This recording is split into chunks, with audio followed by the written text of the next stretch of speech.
Alright, what's up? Crazy Roger King here. I saw The Amazing Spider-Man 2 this weekend.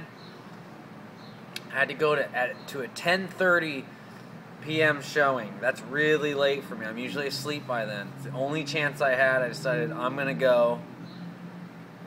So I went, and I'm going to do a review on it right now. Let's see what we got. Okay, so I'm just going to go through. I made a list down here that I'm referencing off of. I'm just going to go down each and every little aspect that I can remember, and then I'll touch maybe on a part 2 if I can think of things that I haven't touched on, but I hope I get it all in. Alright, so Spidey, in general, he looked awesome. The costume looked great. The white eyes, nice and big. His feet looked a little bigger. He just looked like he was straight out of the comic book. I appreciated the costume a lot. It was great. He did great in the first one too, just the way he looked, but more the way he moved. He had it down. This was just a home run the way he looked. So Spidey costume, great. Effects, obviously, when you spend $200 million on a movie, the effects are going to be badass. Effects were great. Obviously, they wouldn't do a movie that big without great effects and like CGI explosions and everything they did. I even liked the way I noticed. I don't know if I caught it right, but it looked like a few shots with the swinging stuff. It looked like they actually pictured in a green screen real version of Spider-Man where he wasn't completely animated all the time, like cartoony. There was a couple parts where it looked like a real guy. So I don't know if I'm right on that. You guys can let me know. Research that for me. Okay, so Norman Osborn. He looked amazing. When he was laying, spoilers, whatever. I'm sure you've all seen it. Laying in bed, goblin-y, just greeny, and his fingernails long and goblin-y. Oh, he looked so cool, but that's where everything went downhill. The build-up of him in there and just seeing him goblin-esque, I got really excited. I just got whoa. They're pulling out the big guns with the big guy. This is going to probably be the best Spider-Man movie of all time. This is going to be amazing. I know Gwen probably dies in this one. And they're doing it right. Norman is green. He's goblin-y. Something is going to be so exciting. And this is going to be amazing. And then he's gone. I wasn't happy. There's so much potential to make the movie a memorable, epic, just top 5 best comic book movies of all time, and they got rid of Norman Osborn. Could have been epic. I'm still burned about it, honestly. To show a true Spidey storyline fan, Norman Osborn. Finally, he's been in the kind of shadow. They haven't really shown much of him, and they finally show him, and he's green, and he's goblin, and he's laying in bed. He's talking shit to Harry. The way, his demeanor, everything about him was so spot on. And they got rid of him. Idiots. Okay, so then, let's move on to Harry. I really liked Harry. One of the best parts in the movie, for me, it was almost like Spider-Man 3 all over again when Eddie Brock became Venom. That shot where he's and he's just struggling with the symbiote and he becomes Venom. That, probably the best part, one of the only best parts of the original Spider-Man 3.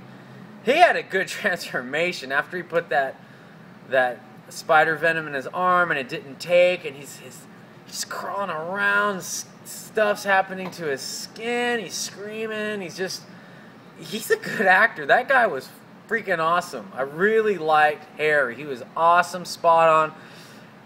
Just wish he would have been a main focus as a Goblin. I mean, he became the Goblin for how long? Like 6 to 8 minutes screen time at the most.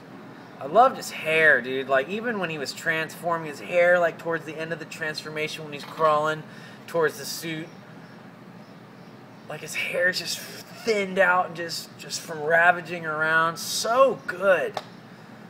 But too late in the movie. Like, way too late. When he was fighting Spidey. I didn't like stupid licking his lips. Why would the director tell him, lick your lips? Hold. Cut! Hey, Harry, let's have you lick your lips when you look back at Gwen. And let's have you lick them one more time, maybe 2 more times throughout to make it look kind of creepy. It's just like, dude, as soon as he licked his lips, I was like, oh my God. Why are you having him lick his lips? You're making it silly. Don't make him lick his lips, dude. We get it. He's nuts. He's insane. He's lost it. Just making him lick his lips. Come on. Or lick his teeth or whatever he did. It made it like, oh, this isn't real. It's an actor pretending this. So, but even when he was fighting Spidey, that was badass. He's like, nah! He's kind of screaming. He's kind of like screechy. Like he's becoming Goblin. So that was cool. But the fact that they only had him for like 5 minutes as the Goblin, good job on the transformation scene, and then just him in general, he seemed pissed, but too short. I mean, it was as short as I crammed so much garbage into my film series just because I wasn't making a $200 million movie epic like this is going to be remembered. Right? I'm going to show my kids this when it's almost like they did Peter's Web. Like, but with $200 million. I wouldn't do that. Focus on Norman Osborn. You know? He should have been the main and only villain. If they didn't even have to bring in Electro. I'll get to Electro, the blue-faced, fish-looking guy. But as soon as they showed Norman in that bed, goblin-y, I was just like, oh my God. This is going to be so sick. And then they got rid of him. I'm scaling back. Let's keep moving forward here. You can tell I'm burnt on about the Norman situation. Yeah, well, he's probably gonna come back in the 3rd one. All right.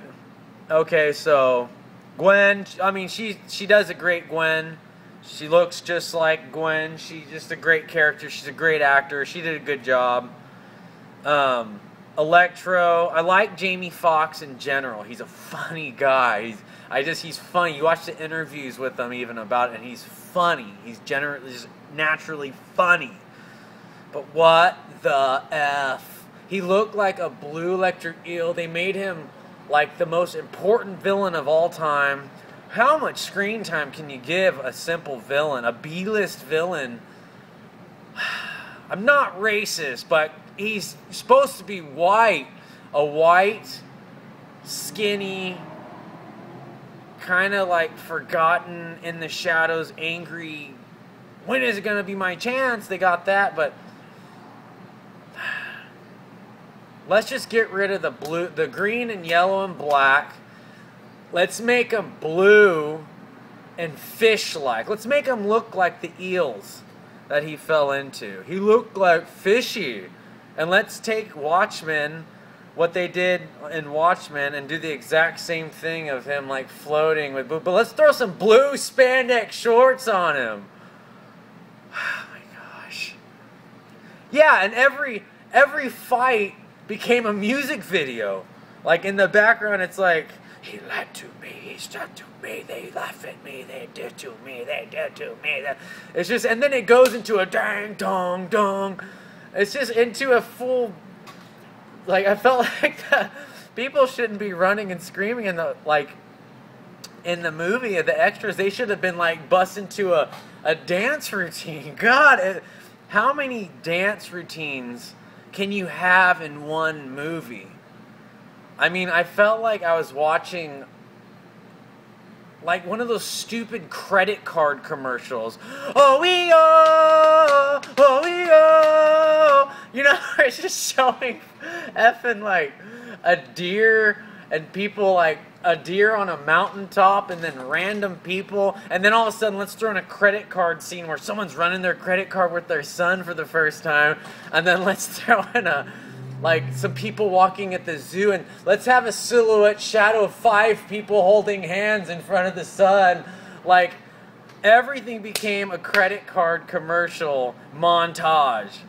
Oh my god, I was so, by the like 3rd, 4th, 5th montage of different things throughout the movies, Peter putting pictures up on the wall. Oh, I do it for you. God, man. Fruity. It was fruity. Okay, so I covered he looked like a fish. Rhino. Why? I just don't see. Criminally Insane. He went to he was in Rikers. Why did they handpick him to be